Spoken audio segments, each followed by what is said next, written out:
대통령 체포가 정당한지 따지는 신문 절차가 잠시 뒤 오후 5시에 열립니다. 대통령 측은 권한 없는 공수처와 법원에 위법한 체포영장이라며 체포 적부심을 청구했던 건데요. 현장에 나가 있는 취재기자 연결하겠습니다. 신지원 기자. 네, 서울중앙지방법원입니다. 네, 대통령이 결국 직접 출석은 하지 않기로 한 거죠. 네, 그렇습니다. 윤석열 대통령 측 법률 자문인 석동현 변호사는 조금 전 오후 4시 40분쯤 기자들에게 공식 입장을 통해서 윤석열 대통령이 직접 출석하지 않는다고 밝혔습니다. 대통령이 불출석하는 사유는 구체적으로 밝히지 않았는데요.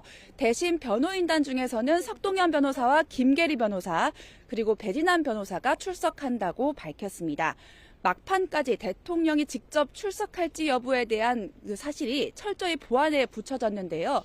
윤 대통령은 그동안 서울중앙지방법원에 구속영장을 청구하거나 곧바로 재판에 넘기면 절차에 응하겠다고 밝혔어서 오늘 당사자로서 직접 출석할지 관심이었는데 결국에는 출석하지 않는 것으로 확인됐습니다.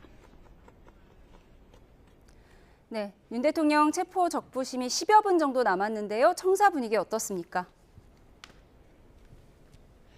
네, 지금 체포적부심 시작을 앞두고 법원 청사 주변에 보안이 상당히 강화된 상황입니다. 굵직한 사건 선고가 있을 때도 영업을 유지했던 구내식당이나 카페도 오후 3시부터는 문을 닫았습니다. 또 경찰과 법원 관계자가 청사 내부를 수시로 점검했는데요. 윤 대통령이 불출석하기로 결정하기 직전까지 현장 보안을 점검하기 위한 움직임이 분주했던 것으로 보입니다.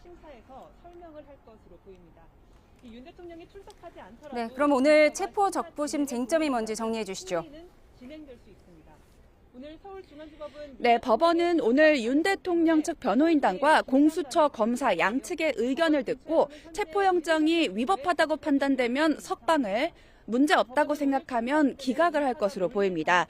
공수처와 서울 서부지방법원의 관할 문제가 쟁점이 될 전망인데요.